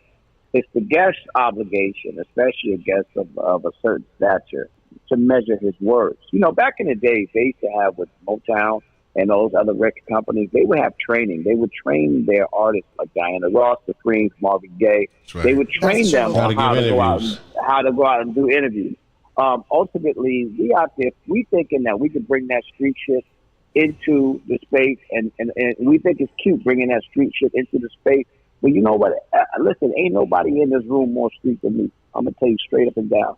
But I know how to articulate a conversation in a situation where I'm not playing myself on a screen. And I think that's what's happened in this situation. Somebody needed Irv Gotti should have had somebody deal with it. Puffy did the same thing. Puffy did what? He made a fool of himself on Drink Champs as well. I don't know if anybody's seen that. He was up there acting a fool. Did you see that? Yeah, I saw that again. Go ahead, ladies. I think it's different personalities, right? So I think it's how you look at things. Like Puff is the kind of guy. Puff is almost like a minstrel kind of a guy. As great as he is, as well as he's done, as hard as he's done, his legacy is amazing. Bad Boy Records, all the stuff he did. One of the most hardworking guys I've ever met in my life. But ultimately, you look at Puffy a little bit different. You kind of almost expect Puffy to say tongue-in-cheek things and make it a little goofy here and there. But I think the way that Irv came was a little harder than Puff. It was in poor taste. No, that was different. Yeah. It was in poor taste. Yeah, like, it was. Let me interject real quick. Salute to you, brother. Peace. Nori didn't even ask Gotti anything that pertained to him sleeping with him. That was volunteer information that Gotti did on his own. And as far as Ja Rule, you know, I know a lot of people are saying that, you know, Ja Rule should have said this, Ja Rule should have said that. We are grown people here. We're adults, right? And what Gotti did is what Gotti did. And we can't blame nobody else but that man. That man volunteered that information. Nobody expected him to even say that. If you go back to the footage, he even said it. Yo, you want to know how that record was made? He volunteered that. He was itching to say it. And whatever triggered him to do it, he wanted to do it. If it didn't happen there, it would have happened somewhere else. Drink Champs' design is unfiltered. That's what they do. It may have probably been a bad show, but I'm not going to blame Drink Champs for this man's actions. He's a grown man. Not at all. Not at all. Let me tell you something. I don't even want to interject because I appreciate what you're saying, King. Drink Champs is a great entertaining show, but it has to be taken in context. Just like, remember, Drink Champs, just like shows, remember Wendy Williams was provocative, The Morning Show, Ed Lover and Dre, Charlamagne, the Breakfast Club just closed up this week. They just ended theirs. Even Funkmaster Flex. Their job is to tickle your nerve. Now, it's up to you to know where to put that in context. You know what I mean? So ultimately, Nori did a great job as an interviewer, and Irv was just, as you said, in his total agreement. He was in there itching to say these things because he had a bone to pick with Asante, and really, Ashanti, and really, I think the bone is more personal as well as business because, you know, it hurts his brand that they're not down together. It hurts them, and it hurts her too because she's not getting. Listen, there was a great production team. They'll never recreate those moments again. That's why when records get made, that's why he said what he said was right about owning the masters and all the other stuff was because no, why would I get with her masters? That was a moment in time. You know, an album's like a picture. That picture can't be recreated, and you can't. She will never recreate her time with what she did with Murder Inc. And he will never have another artist like Asante. So it's what it is. It's sad that they can't work it out. It's even sadder that he would put that out there on a public forum. And to your point, I believe he's you have putting to it in do a it. documentary. I think he mentioned watch the documentary. You know they have that documentary Murder Inc. coming out. So who knows what he's saying up there? I didn't watch the documentary, but it hasn't come out. It hasn't come out. It's just interesting, right, Lays? Right? Because I'm just sort of in the chat room, and you know, and I know that you also follow Doggie Diamond, right? And right, I just gotta get back to that for a second because I'm reading like texts from before. You know what I'm saying? And Doggie Diamonds is a great man. I like Doggie Diamonds a lot. Right, and I think that maybe we should use our energy to kind of put us all in the same room so he understands where I'm coming from because he doesn't know me. He claimed that I was clout chasing the nigga and all this shit. I'm like, dude, this is podcasting. I'm way bigger than that.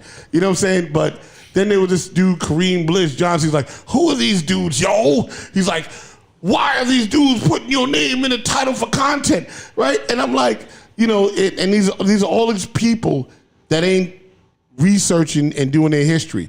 If you want to know who I am, then go ahead and Google the shit, and then you know who I am. And you know, I mean no ill intentions for Doggie Diamonds. You know what I'm saying? We were just having a conversation. You know, they're bugging, and these young dudes who don't know shit. You know what I'm saying? It's like I wasn't coming at him any other kind of way, except respectful. You know what I'm saying? So maybe because you're a Brooklyn guy, first of all, and he's a Brooklyn guy, maybe we just need to get in the room for a second or on a call. Just, yo, nigga, listen, this is what's happening. You know what I mean? Well, first of all, Doggie Diamonds is a great interviewer. He's a solid individual. I've known him for years.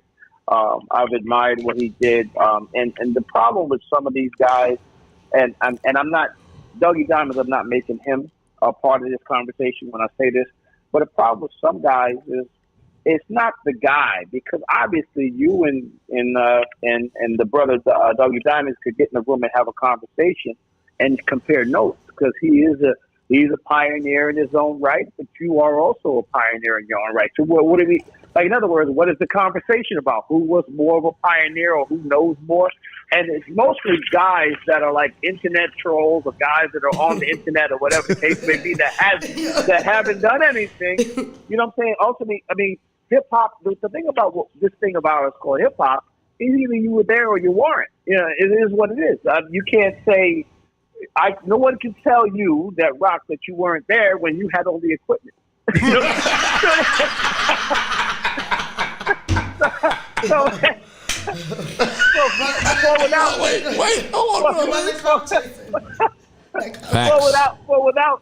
Without you and Jazzy J and y'all out there doing it and bringing out the equipment, without y'all, then the block party would not have gone on, and then this thing may not have happened. And ultimately, everybody doesn't know that. And that's something that I think we got to really pay attention to, because sometimes it's about the narrative and how it's scripted. A lot of times, people will try to write people out of the narrative, and then you wouldn't know. Like, Absolutely. You wouldn't know, like even with me, you wouldn't know certain things about me, because I'm not going to get up and tell you what I did or what I was a part of or whatever the case may be. So if you're just a guy coming along and you're hearing it, you know, you're hearing all the stuff, you wouldn't know.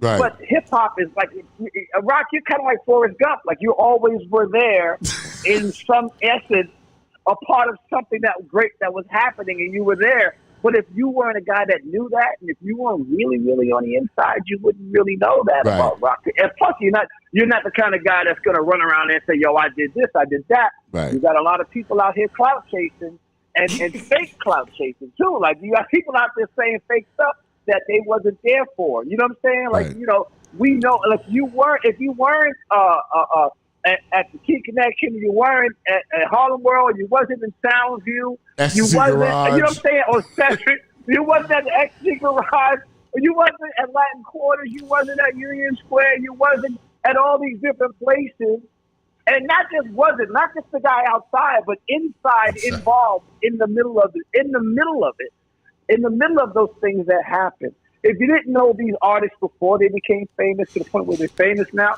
then it's kind of hard to have that conversation with somebody, because all they know is what the internet is saying.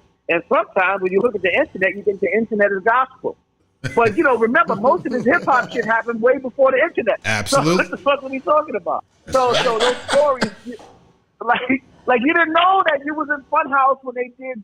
You didn't know the opening act when Run DMC did "Here We Go." That's right. "Here We Go," but you didn't know that the Request Line guys was the opening act. Right.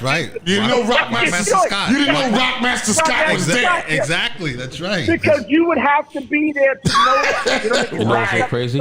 I was there. So the point Right. So everybody don't. I was there too. Everybody don't know these things. And the thing about it is, you can't, like, you couldn't tell nobody about the Roxy. You didn't know that they had the lockers. That's how you snuck into the back. That's right. About the rock lockers. And you didn't know. People didn't understand these little intricate stories that make hip hop, because people always want to self-grandize their position based on their exterior experience. But remember, hip hop came before the internet. So the internet can't really tell you about hip hop. You have to really experience these treasures, which is Doggie Diamonds is a treasure in his era. And also Rock is a treasure because Rock was there. Let me tell you something, I got a lot of respect for Doug. I love what Doug's doing, everything he's doing. What he should do is to sit down, y'all have lunch, and y'all compare notes, and y'all find ways to collaborate so that the story can be told properly and true. Right. That's what should happen. You know what I'm saying? That's what should happen. Anyway, man, you guys are doing a great job. You guys doing a great job, man. Listen, Rock, I'm gonna get out of here, man. I'm making something nice. I'm in here cooking. So have a good night. But yeah, man, pray for Irv Gotti, man. Listen, the brother's a great man. There you go. I'm hoping. And listen, man, if Trump going to jail is there, countdown, let me know, man. Let me know. I'm definitely going to be there. Yeah, we about to get in that. Because if he goes, when he goes, them boys going to go crazy. You see, they already did it already. They had to knock one of them down over in Cincinnati. So yeah, we're going to get into it. Be careful out there. All right. All right, bro. All right, y'all. Ladies from MOP, the legendary MOP. You know what I'm saying? And, you know, just to tail off on that, and that's kind of where the conversation would be. You know what I'm saying? He would realize that I'm not a novice. I'm not a new guy. I'm not clout chasing. I'm not doing anything. You know, we could sit down and just kind of sit and drink and talk shit. He didn't know who he was talking to. Nah, and that's cool. You know what I'm saying? And a lot of your fans don't know either. You know what I'm saying? But none of that matters. You know what I'm saying? What matters is, once again, my heart in that conversation was in the right place. It wasn't from a trolling spot or anything like that, and that's what that is. So we're going to move over to this. Wait, let me go to the chat room and read some shit. Okay. Colo Dream says, I think there was an issue with Irv referring to Ashanti as a bit. Yeah, it was. That was a big issue for sure. Let me just scroll down because the chat been lit up. Let me see. Geez, that's awful. That was Renee Mickens. Morning from Australia. We got that. Ladies like I'm trying to call in. Got him. Big shout to my man Walter Church. My man Lucky. He's like, yo, Rock Logic is in the building. You know what I'm saying? And let me see. Absolutely. Renee Mickens was saying to what Lays was saying, that if me and Homeboy just had a conversation, and once again, I'm going to say it like this. We ain't got to do it on air. We ain't got to do it on the internet. I don't need none of that shit. I don't give a fuck about that. If we just sat down and just kind of kicked it and just like, yo, nigga, blah, blah, and just talk the shit, I think that would be a great conversation that we don't have to have on the internet. You know what I'm saying? It ain't that deep for me. You know what I'm saying? Nah, but I think it'd be great content. Right. No, I think it'd be great content if we did it. Right. But I just want him to understand that my space is not this internet space. My space is relationships that I have with people that I don't talk to on the internet. My relationships are with, just people. You know what I'm saying? I have relationships with everybody. And that's kind of what that is for me. Renee Mickens says, she was referring to what Lays was saying about us just kind of getting together in a room. She's like, absolutely, that would be a dope collaboration, and 100%. You know what I'm saying? I think that would be, and once again, you got to be on the ass. It's like, nigga, let's just sit down and talk. You know what I mean? Ain't no disrespect. Renee Mickens says, geez, that's awful. That was something else she was saying. And then she also said that that's the truth. She said that, but that was all happening during the chat. Go ahead, y'all. She said it was clout chasing. So, I just wanted to say that Lays, he said a couple of great things, and I think that it's, obviously hip hop was here before the internet, right? So, and there are a lot of things that has happened where people get, or some people get written out the narratives, right? And I remember something maybe 3 years ago before Yoda passed away. Yoda as everyone knows, was a part of the Zulu Nation. He was Crash Crew. Yoda said something about we have a story, like we have a story to tell, right? We all should be able to tell our story. And hip hop, everybody that's involved in hip hop, we should be able to tell our story, right? And I think that is very important because there are a lot of untold stories. There is. There's a lot of untold stories. None of these hip hop artists, none of these companies made it by themselves, right? There are a lot of people that got written out narratives, right? And I think that's something that needs to be understood. Cool. So let's talk about Donald Trump. Yeah. All right. DOA, as you are like the information guy, right? Because you send texts all week long about shit that's happening. Heidi does it too. How do we feel about this Donald Trump shit, man? About time. You know what I'm saying? Shit. We waiting for the countdown, right? See, my thing with this is that, when they want you, they want you. You know what I mean? It's like anything else. When they want to get you, they'll get you. The question is he going to get away with it? That's my... Okay. Because he got away with so much. Well, is he going to go down? I don't know. That's the unknown. To see the anticipation of it, that's the great thing. Because we don't know what's going to happen. But we know this. We know that he's caught. Yeah. We know that he's caught. He knows that he's caught. The world knows that he's caught. But what's going to happen? All right. Well, as a gambling man, I'm going to go with he's going to get away with it. That's all I'm saying. You know why? Because money. No. I mean, yeah, but hold on. Because he's gotten away with everything else. Yeah. You know what I'm saying? Like, bought everything else. Listen, he got away with actually assaulting the Capitol. Right? He got away with that. And he's not even saying anything. He's just like this. He plead the fifth. I'm like, shit, I'm going to do that in traffic court. You can't even see the man's taxes. Right. He's been impeached twice now, right? Twice they impeached him. Listen, you can't see his taxes. You can't see his taxes. He lets you know nothing about him. He acts like a criminal. Did they he find does. anything in Hold the on, no, mansion? hold on, wait. He does criminal shit. They got the documents, right? And it's like this. It's like, listen, I ain't gonna front. This nigga's my hero, bro. I'm just saying. I got one thing to describe Donald Trump. You know the Impossible Burger? Yeah. Donald Trump is the impossible nigga. Right. This dude does shit where you be like, nah, he gotta go to jail. Nah. We got him this time. Right? In the chat room, they're like, he has nuclear documents. That might be what he has. Renee said, I don't think he'll get away with it this time. Plus, he buried his ex-wife at a golf course. That's what they said. Yeah, I don't. Was she on the 18th hole? I mean, I'm just saying. I don't think he did that. What was she talking about, Ivanka? Yeah. Then they said allegedly he did some. There's so many things with Donald Trump. And then Coco Dreams, that's Robbie. She's like, there are 3 indictments on him. I think he's going to get away with it. Go ahead, Gary. Yeah, I believe so too. First of all, I mean, I don't think this. Oh, Lays is back. Go ahead. Hold on, wait. Yeah, Lays is back. Yo, Lays, what's up?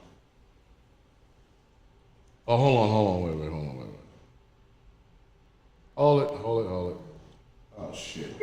He had to go back. I got him. Don't worry about it. Donald Trump. Hey, Lays. Trump ain't going down. All right, let's back. All right. I didn't want to talk about Trump. I wasn't talking about Trump. He's the impossible nigga. All, he did bury his wife at his golf course for the tax break. He did? He did? Mm-hmm. Like which golf course? The one in the Bronx? Yeah, I played the golf course that he buried his wife in. Was it Bedmeister? Hold on, I'll break it up. Secondly, hold on. Secondly, he's gonna get away with it. Rock is right. He's gonna get away with it because the United States cannot put a president in jail. What the fuck? Oh, by law. That's everything. Right. That is the end of white people. When you start putting white presidents in jail, that's the end of white people. So he's going to get away with it. Renee Mickens says yes, she's buried in Bedmeister. Wow. Yeah, Bedminster. Yeah. So wait for the movie to drop. You're not gonna come out with a movie. Yeah, listen. This guy is going to go down in infamy And let me tell you something. I'm glad we're not in the war because the Chinese gonna whoop our ass because Donald Trump has turned white. Remember when white boys used to have their chests up and walk like men? Oh, I'm a tough white boy. No, there's a bunch of punk ass, whiny ass white boys now. It's over, man. He done fucked it up for white boys. I mean, the United States of America white boy. He done fucked it up. I mean, you know what I'm saying? Because they're whining like little fucking broads and kids. Excuse my language. They whine like little girls and kids and all that stuff. Fuck that. Let it out. Shit, he's whining like a bitch. Yeah. Well, but I don't want to disrespectify women because women are a lot tougher than Donald Trump. That's what I'm trying to say. Right. Donald grabs him in the pussy. And the problem is he had all those people. Remember, all those people were walking for $200,000. You could be a member of his golf club. Donald Trump was such a money grab that you could be a member. So they were just sending people over there to be members of his golf club, meaning that they were walking around. You can just walk around as a member. When you're a member at a private country club, you can just walk around. You can walk around. You go in the rooms. There's no room really locked off to you. So he could have anybody and their mother. They caught that Chinese chick. Well, she was jamming the computers with malware and taking pictures and taking video, just walking around taking video inside Mar-a-Lago. Yeah, no. They go, listen, somebody going down, even if it ain't him. I just don't think it's going to be him. That's all I'm saying. All right, anyway, y'all go back to do your thing, man. But I'm just saying, somebody going down, even if it ain't Donald Trump. Y'all, I'll talk to y'all later. All right, ladies.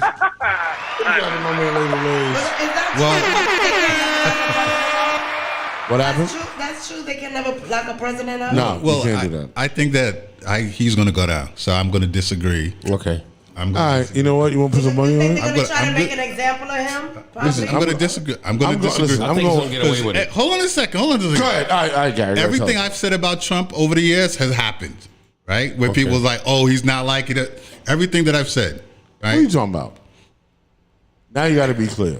Are we talking about his criminal activities? I'm talking about his behavior in the White House, what he's done, and his criminal activities, the people that he's been involved with.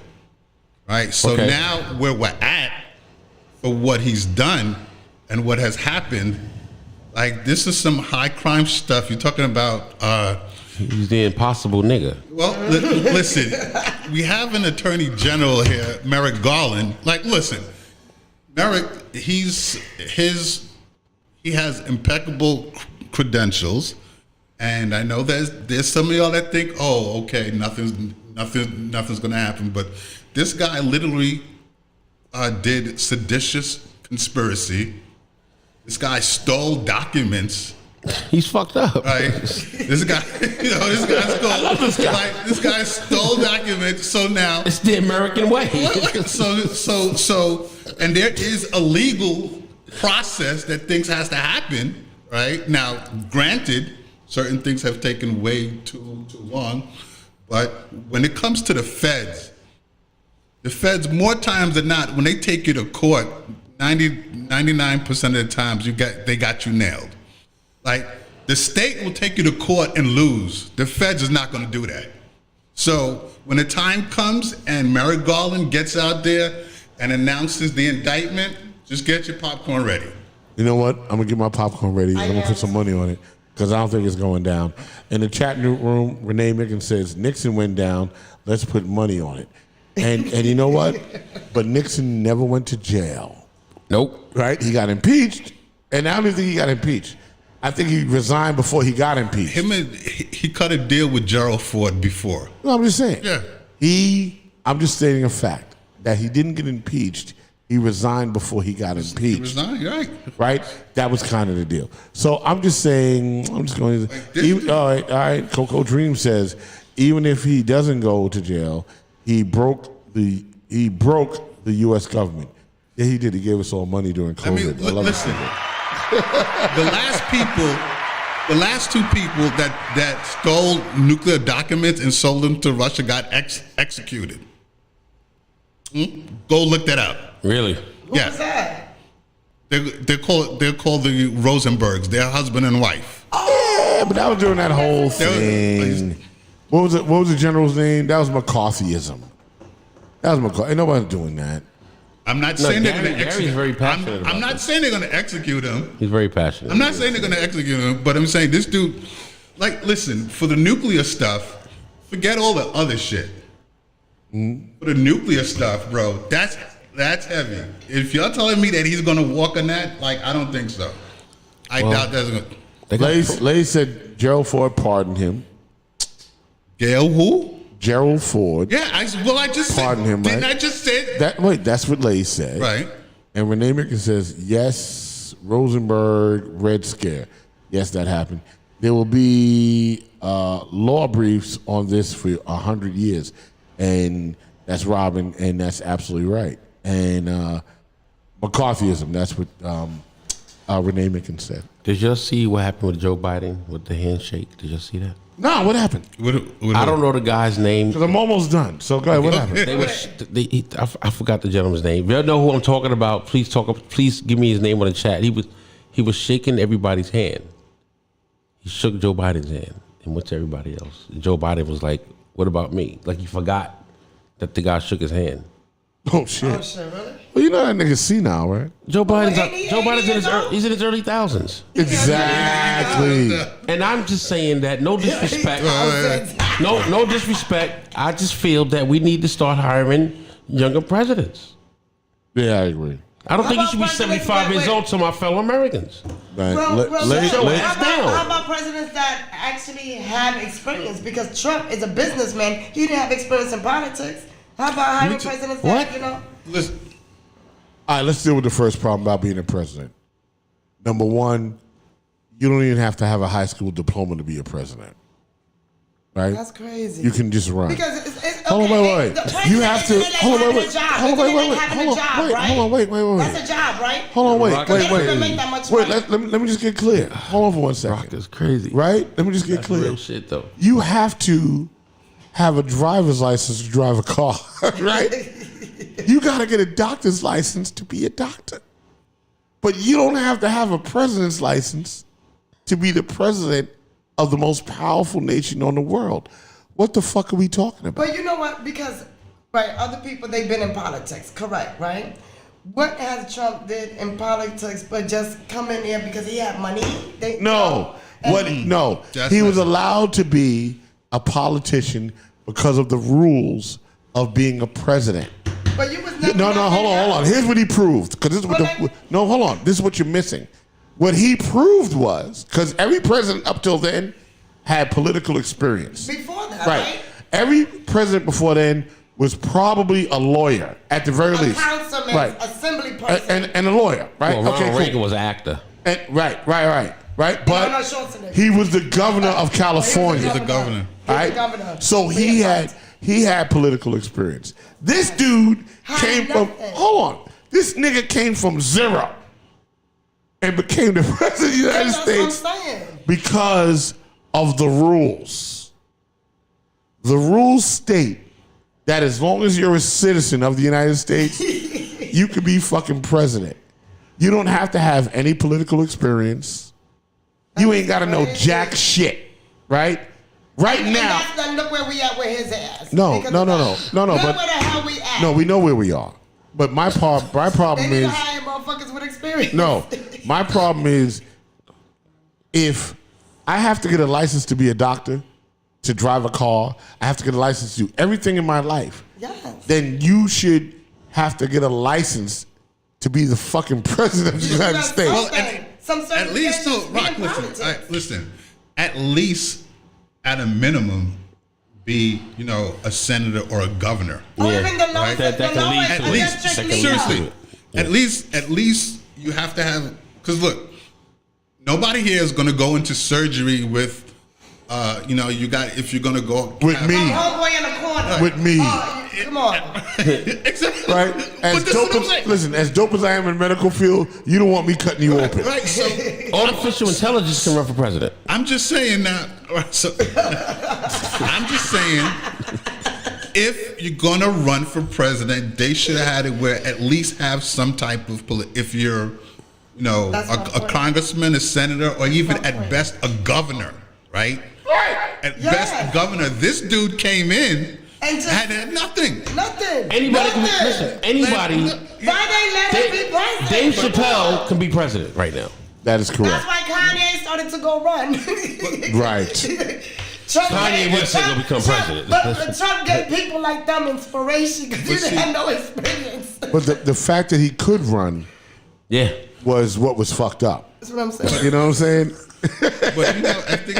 I don't understand it. I'm like, how is he running? He got no political experience. Yeah, but you know what? You're right. Because it's the rules. He won. And look, Oh, But it's the rules. It was, you know, it was something a whole lot deeper, right? He was able to manipulate this system, but he did have a mega donor by the name of Robert Mercer. Robert Mercer is worth about 20 billion, Wow. right? Robert Mercer was the one that put the money behind him, endorsed him, right? right? And did and surrounded him with people like Steve Bannon and Kelly Conway and all of them, right? Robert Mercer also owned 50% of a company called Cambridge Analytica, right? And they're the ones that data mined all these people, right? So basically, Dave was the president. No. No, they put the money behind All him. these people, all these people that turned out and voted for Trump was data mined through Cambridge Analytica. And there was a big scandal a couple years ago with them, right? Cambridge Analytica had to shut down, but they changed the name. It's called Emmer Data, and they're doing the same shit now, Oh, wow. right? So it goes a lot deeper, right? It goes a hell of a lot deeper. So I'm gonna read the chat room real quick, right? And in the chat room we got Josh is laughing. Jesus went in, boys. Hey, all right. Lay said it's how they balance power, right? Coco Dream says Trump was chat room moved again. Hold on, wait. Trump was the answer to Obama, and that's the truth. That was the white She's lash. right on that, yeah. That was the white lash, Yep. right? They were like, fuck it, we'll take anybody. Right time, right place. What happened to the Tea Party? My bad. They asked about Obama's citizenship papers. They remember the Tea Party? They sure did. Right. You know what I'm saying? And Because they couldn't stop him from being president. but here's the thing: do you Unless know he wasn't a citizen. Ain't Obama from But they were Queensbridge? trying to But- stop everything for him to not be president. But the person that was behind President Obama was a guy by the name of Zbigniew Brzezinski, right? That was the person that was behind President How Obama, you know all this shit? Damn. right? So, He's a political go look it up. No, I'm just saying. How Go you look know it all up. this shit? I'm just saying. You was at the White House, wasn't you? I'm just- Gary was at the White House. I'm just saying. Give credit for Gary at the White House. I'm just saying. Gary was there. Zbigniew Brzezinski was the one that was behind President Obama. And if you want to know who he is, he was Jimmy Carter's national security director, and he was co-chair of the council. God damn, how old is this guy? Jimmy Carter's a fossil. How old is this motherfucker? 150. He was also Shit, Jimmy Carter, god damn. I'm sorry. he was man. also the co-chair of the Trilateral Commission. So Obama, as much as a lot of people loved him and stuff like that, the person that was behind him that made everything happen was Zbigniew Brzezinski. Go look it I up can't and pronounce his see. name. Zimbru. Yeah. Is he a millionaire Right. or billionaire? Right. So He's a and zillionaire. here's the thing, Trump. Here's the thing. Let me let you know how powerful Zbigniew Brzezinski is. Right. When Trump. I'm sorry. Say his name again. Sorry. Just say his name again. Zbigniew Brzezinski. He Right? says it's so good. His daughter Mika is on MSN. Hold up, stop. Wait, hold up. His daughter was Mika. This nigga's named after a fucking colony. It's Zimbru and Mika. What the fuck? Anyway, when he was alive, when he was alive, Tamika, what the fuck? All right, when I'm he- sorry. when you talking about Mika that's on with Scarborough. yeah. What's his name? On MSNBC? This sounds funny. Yeah, Scarborough. Yeah, But, they do that in the morning. Yeah. Okay. um, Wow. Mika. when sorry, I'm sorry. Gary Lay says George Soros. Gary.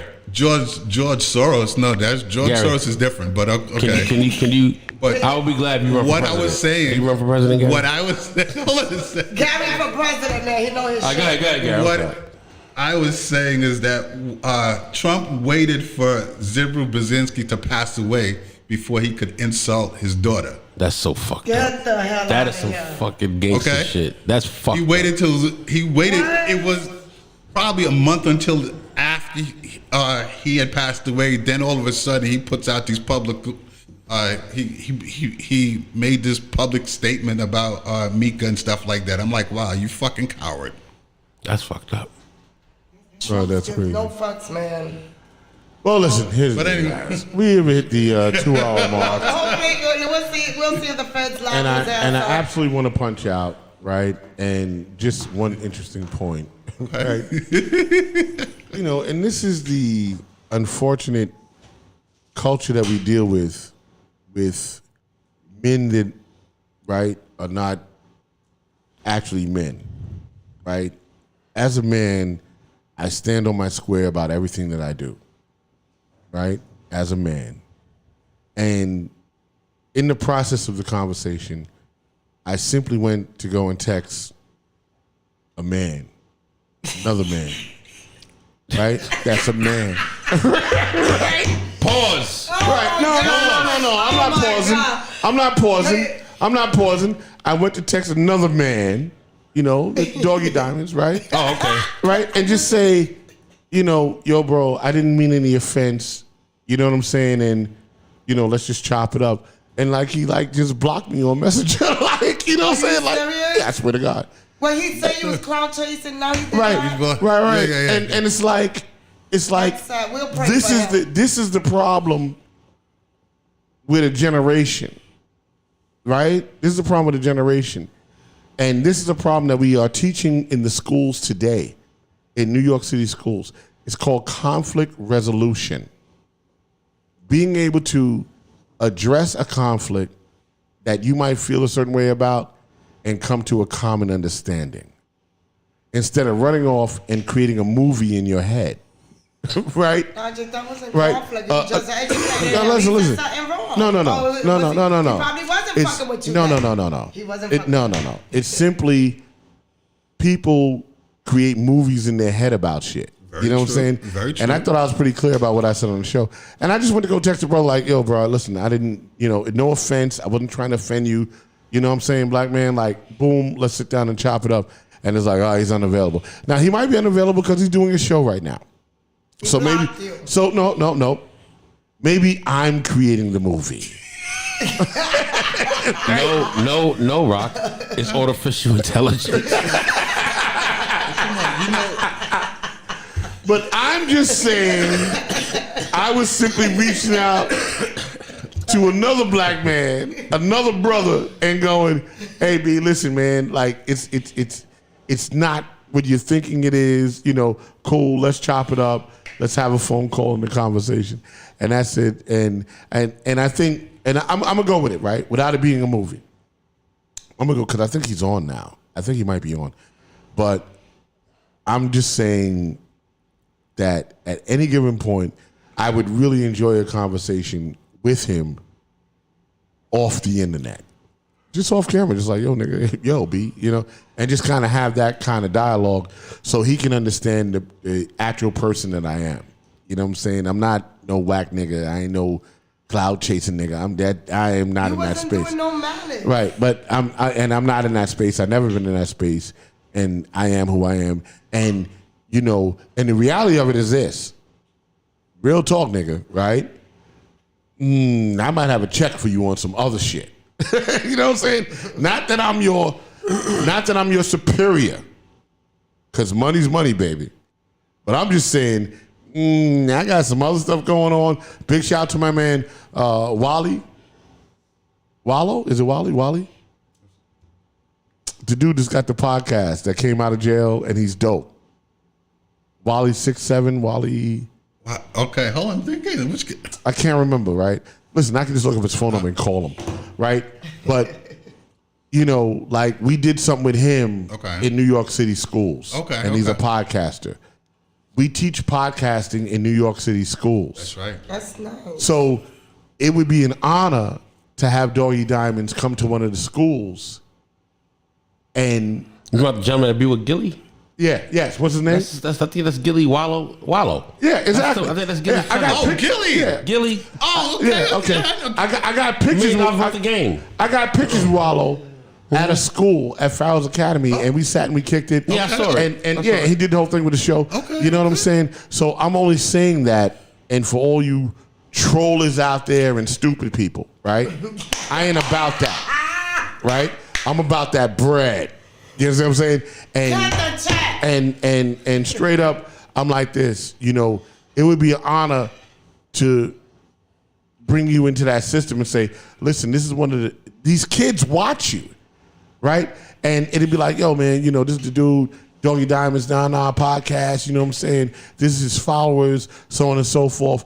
And here he is to teach you podcasting 101. You know what I'm saying? So we got to get better than that. We got to get past our feelings and our thought process. And I'm only hoping that the reason why I can't hit him on the messenger is simply because he's doing his job. He's doing his thing right now. He's podcasting. You know what I'm saying? And that's what it's about. And I'm going to say it as I swear and I sit here. I'm a builder. I'm not a destroyer. I am a builder. I'm a builder of black businesses. I'm a builder of black people. I'm a builder of young people. I'm a builder of old people. I am simply a builder and an educator. That is what I do. That's what I do for a living. That's my entire life is. So I'm not about no destruction or no beef or no whack shit. You know what I'm saying? You know, and it might have been interpreted wrong, but I'm setting the record straight right now. You know what I'm saying? So maybe we do business. Maybe Lays can hit them and we'll connect and get something going. And we'll have some drinks and laugh and eat at Smith and Lewinsky's and have some fucking steaks. Rock, You know what I'm saying? And that'll be that. You know what I mean? I would like to be there. Yeah, absolutely. You know what I'm Real saying? talk. So, You know, Doggie Diamonds, he's like a diet black, and I'm like a burnt black. So I think it'll be a great conversation to have about so I'm going to punch out. the You know what I'm original saying? black man. I'm going to go home because we got to get up in the morning. We got to be in Jersey tomorrow at about 9 o'clock. All right, cool. Because we have a CPR class tomorrow in Jersey. You know, you was the first one ever to give CPR. I'm just fucking with you. I'll see y'all at Roy Wilkins Park. I'll be out there. What, tomorrow? Yes. Right, what's going on tomorrow? Okay, so what it says, Jadakiss. It's Jadakiss. Heidi, what's going on? Jadakiss, the locks. I heard Ashanti and Rakim. Rakim too. Rakim. Okay. Dope. So be at Roy Wilkins Park tomorrow. And what time's the show start, Heidi? At 2. I don't know. At 2 o'clock. Make sure you're out there. Heidi will be out there. Say hello to Heidi if you know the show. And we love you all. Peace out. The Real Discussion with Rock Logic. We in the building. And you got Heidi Z in the house. Robin in the chat room. Gary Fax at the table. Chinks is in the next room. DOA's in the house. Big shout to my man Rocky D. He's at home. And big shout to my man Jeff. We out. Yeah.